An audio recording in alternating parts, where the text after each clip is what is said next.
नमस्कार दोस्तों, स्वागत है आपका अपनी मैथ मास्टरी क्लासेस में। आज हम डिस्कस करेंगे एक्सरसाइज नंबर 3.3 का क्वेश्चन नंबर फर्स्ट। निम्नलिखित युग्म को समय प्रतिस्थापन विधि से हल कीजिए। इसमें क्वेश्चन दिए हुए हैं हमें 6 क्वेश्चन दिए हुए हैं शायद। तो फर्स्ट पार्ट थ्रू करते हैं। फर्स्ट पार्ट है x plus Y is equal 14, x minus Y is equal 4। तो मेथड हम यूज करेंगे प्रतिस्थापन का। ठीक है, स्टार्ट करते हैं। Question number first, x plus Y is equal 14, x minus Y is equal 4। तो सोल्यूशन लिखते हैं। सोल्यूशन करेंगे x plus Y is equal 14 और x minus Y is equal 4। ठीक है, equation number first and equation number second, ये first step हो गया। उसके बाद हम सेकंड स्टेप करेंगे। सेकंड स्टेप में क्या करेंगे, यानी इसमें पहले प्रतिस्थापन विधि में क्या करते हैं, x या y का हम मान निकाल लेते हैं। तो स्टेप सेकंड करेंगे from equation second, from equation second. तो x minus Y is equal 4। तो यहां से हमने क्या करा, x इज इक्वल 4 और ये प्लस का हो गया, y इधर जाएगा। इक्वेशन नंबर थर्ड, तो देखो x की वैल्यू निकाल ली। अब x की वैल्यू जो है हमने निकाली है, तो इसे इक्वेशन फर्स्ट या सेकेंड में पुट कर देंगे। तो इक्वेशन समीकरण समीकरण फर्स्ट में x का मान रखने पर, ठीक है। तो x की वैल्यू रखेंगे, इक्वेशन फर्स्ट उतार लेते हैं। x plus Y is equal 14। ठीक है, x plus Y is equal 14। x की वैल्यू हमारे पास क्या है, 4 प्लस वाई इज इक्वल 14। तो देखो दोनों वेरिएबल कौन से हो गए, वाई वाले हो गए। तो 4 प्लस 2 वाई इज इक्वल 14 और 2 वाई इज इक्वल 14 माइनस के 4, y इज इक्वल 14 से 4 जाएंगे, कितना बचा 10, और ये 2 यहाँ है, 2 इधर आ जाएगा, जो मल्टीप्लाई में इधर आके किस चीज में हो जाएगा, डिवाइड में। तो y की वैल्यू क्या आ गई हमारे पास, 5। तो देखो y की वैल्यू निकल गई। अब y का जो मान निकला है इक्वेशन नंबर थर्ड में रखेंगे, यहां पे कर देते हैं साइड में। y का मान समीकरण थर्ड में रखने पर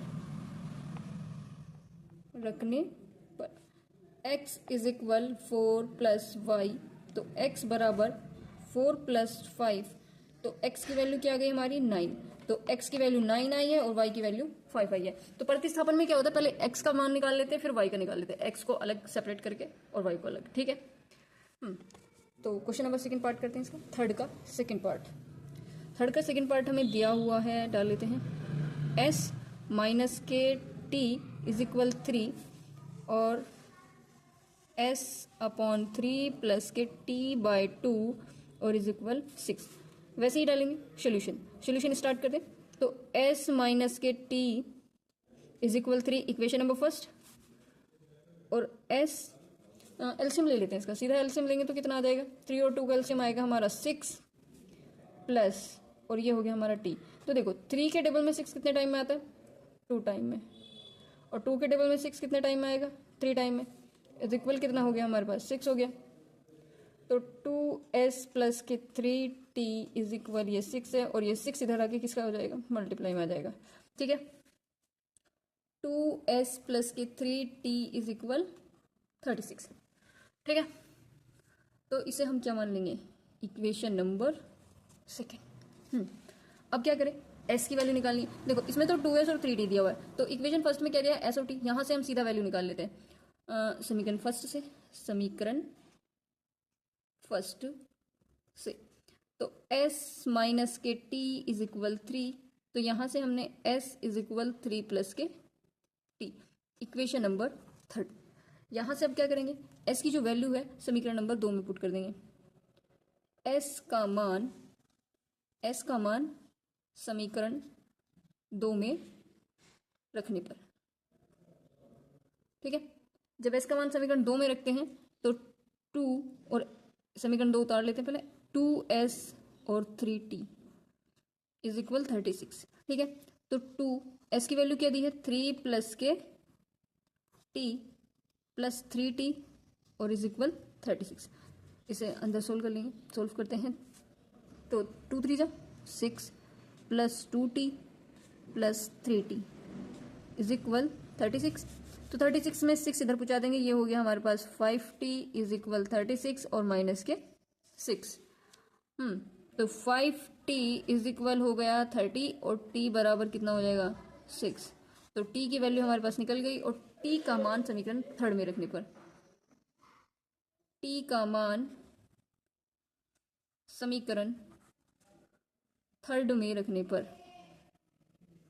तो s is equal 3 plus T 3 plus 6, तो s की वैल्यू क्या आ गई हमारे पास 3 और 6 क्या हो गया 9, तो s इज इक्वल 9। t और s की वैल्यू हमने निकाल दी। अब करते हैं part number third. Part number third दिया है 3x minus k y is equal 3, 9x minus k 3y is equal 9। Solution करते सेम वैसे ही होगा। तो सोल्यूशन में हमने पहले उतार लेना equation 3x minus k y is equal 3, equation number first. 9x minus k 3y is equal 9, equation number second. ठीक है, फर्स्ट और सेकेंड। अब फ्रॉम इक्वेशन फर्स्ट ले लेंगे क्योंकि यहाँ पर हमें वेरिएबल दिया हुआ है y, में आपसे हम y की वैल्यू निकाल लेते हैं, तो माइनस में होगा ना। समीकरण एक से 3x माइनस के y इज इक्वल 3, तो यहाँ से हम y की वैल्यू निकाल लेते हैं। माइनस के y इज इक्वल 3 और माइनस के 3x, माइनस कॉमन ले लेंगे तो y इज इक्वल 3x और माइनस के 3। ये आ गया हमारा इक्वेशन नंबर थर्ड। ठीक है, अब क्या करेंगे y की वैल्यू पुट कर देते हैं। y की वैल्यू पुट करेंगे समीकरण नंबर 2 में।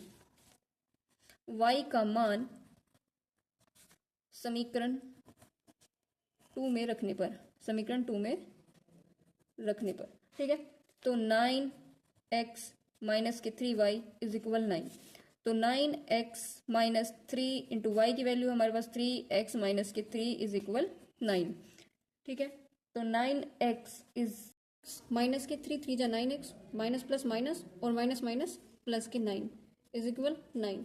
तो ये प्लस का 9, इधर भी प्लस का 9, तो 9 और 9 ये दोनों साइड क्या हो गया 9 हो गया। तो इसका मतलब क्या हुआ कि अच्छा पहले x के जो मान है, x का तो कोई मान ही नहीं निकला, x का मान हम मान लेंगे बाद में।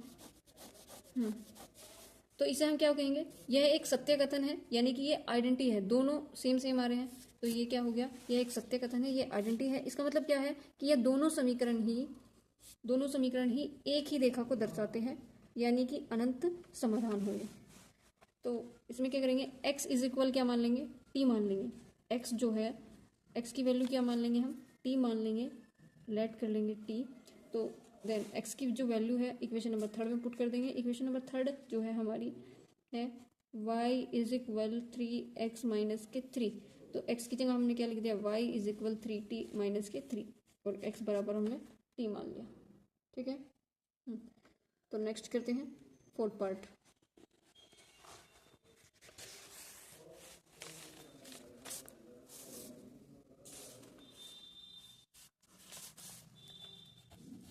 फोर्थ पार्ट है 0.2x plus 0.3y is equal 1.3, equation number first, and 0.4x plus 0.5y is equal 2.3, equation number 2। ठीक है, सीधा कर लेते हैं इसे। x की वैल्यू निकाल लेंगे, तो ऊपर वाले से निकाल लेते हैं। चलो फ्रॉम समीकरण नंबर 1 से, समीकरण 1 से, तो 0.2x plus 0.3y is equal 1.3। ठीक है, तो यहाँ से x की वैल्यू निकालेंगे, तो 0.2x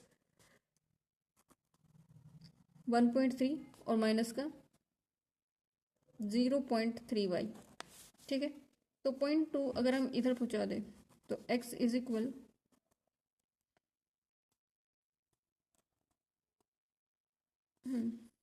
0.3y और अपॉन में क्या आ जाएगा 0.2। ठीक है, इसे हम क्या मान लेंगे, ये हमने x की वैल्यू निकाल दी, इक्वेशन नंबर थर्ड। अब क्या करेंगे, जो x है, x का मान इक्वेशन नंबर 2 में पुट कर देंगे। x का मान समीकरण 2 में रखने पर, तो समीकरण 2 उतार लेते हैं।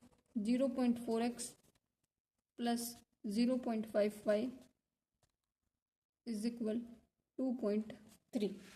ठीक है, तो 0.4x, x की जगह हमने क्या रखना, 1.3 माइनस 0.3 y और अपॉन में 2.2। ठीक है, और plus 0.5 y is equal 2.3।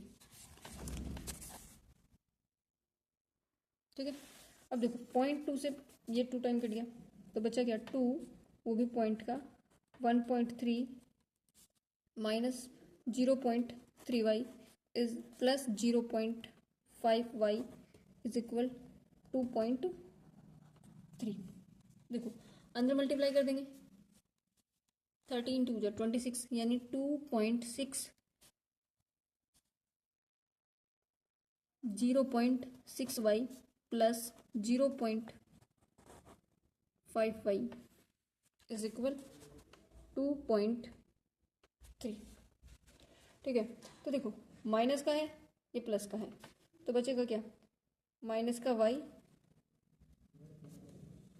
1y हो जाएगा, तो y लिख सकते हैं। ये है 2.3, इधर आ गया माइनस का 2.6।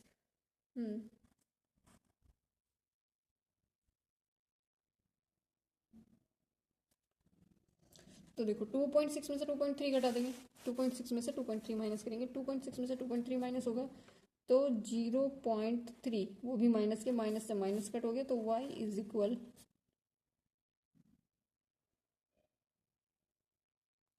0.3।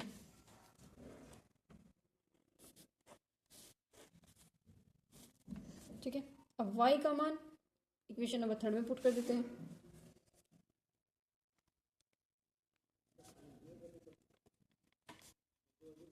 समीकरण 3 में रखने हैं। ठीक है, तो समीकरण 3 है हमारी x is equal 1.3 0.3 into Y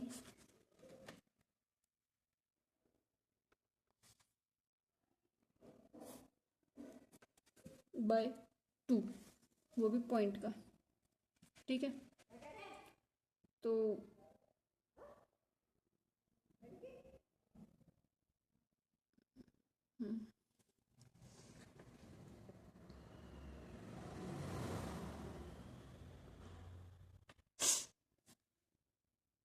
equation 3 में y का वैल्यू हम पुट करेंगे। तो देखो भाई x is equal 1.3 minus 0.3 into y की वैल्यू आई है 0.3 अपॉन 0.2, 1.3 और माइनस करेंगे 0.9, 0.9। अब 1.3 में से 0.9 माइनस करेंगे तो 13 में से 9 जाएंगे, 0.4 और ये बचा हमारा 0.2, तो ये आ जाएगा हमारा 0.2। x की वैल्यू आ गई 0.2 और y की 0.3। ठीक है, नेक्स्ट पार्ट करते हैं। इक्वेशन नंबर फर्स्ट और सेकंड, पहला x और y की वैल्यू निकाल लेते हैं समीकरण नंबर 1 से। समीकरण 1 से तो √2x plus √3y is equal 0, तो √2x तो ये हो जाएगा हमारा माइनस के √3y, तो x इज इक्वल माइनस के √3/√2 और ये हो गया y। x की वैल्यू निकल गई, इक्वेशन नंबर 3। अब x का मान समीकरण 2 में रखने पर, x का मान समीकरण नंबर 2 में रखने पर, x का मान समीकरण 2 में रखने पर, तो समीकरण 2 उतार लेते हैं। √3x माइनस के √8y इज इक्वल 0। ठीक है, √3 x की वैल्यू क्या निकली हमारे, √3/√2y ठीक है, माइनस √8y इज इक्वल 0। 3 3 जा 9,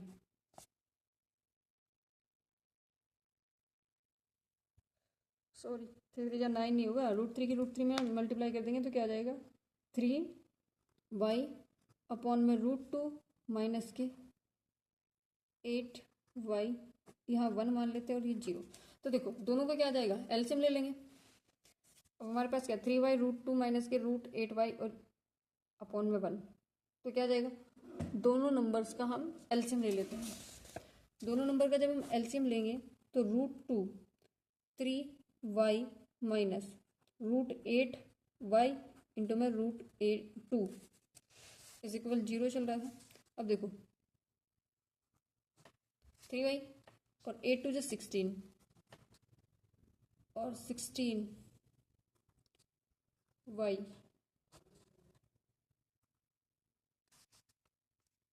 3y वैसे ही रहेगा। 16 को आप क्या लिख सकते हैं 4y √2, तो 3y और 4y ये भी माइनस का चल रहा है,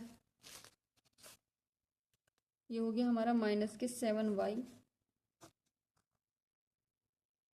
और नीचे आ जाएगा हमारा √2 इज इक्वल 0।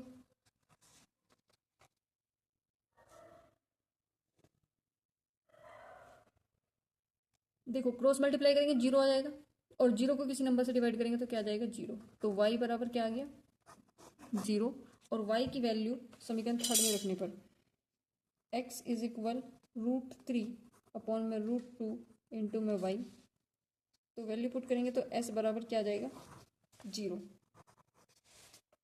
ठीक है, पार्ट नंबर करते हैं 6।